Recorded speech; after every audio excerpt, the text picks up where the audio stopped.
Hey guys, welcome back to UpClick. In this video, I'll be showing you, discuss with you how to use the Pandy AI Robot Toy interactive electronic panda. So you might be wondering, what is the Panda AI plush toy that you may be hearing online? So Pandy AI plush is a plush panda toy marketed as an emotionally intelligent companion, built with touch sensors, voice recognition, and adaptive AI intended to respond to interactions in real time. Now, the site describes an emotional adaptation feature where the AI is said to learn a user's preference over time and adjust to its tone and reactions to match their mood.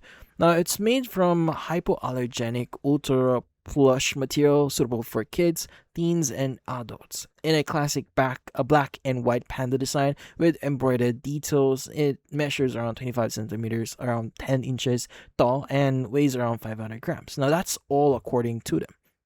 Now, how do you exactly use this product or this toy here? Now, the product comes with a quick start guide and a separate care and safety instructions booklet included in the box, which would cover the specific setup and operating steps here, like powering it on, pairing it with a companion app if one is used, and how the voice or touch interactions are triggered in more detail than what's summarized in the product page itself. Now, when it comes to the pricing itself, well, a single Pandy AI plush is listed at around $29.99, with a two-pack option as well at around $54.99.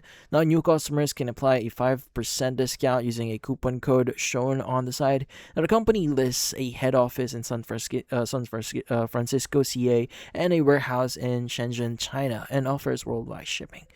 Now, in this case, if you do have any questions before buying the product, you could also reach out or go to their contact us page here if you want to clarify a few things, like, for example, the order details, or if you have questions about the returns here, I could go and directly contact them. But that's about it.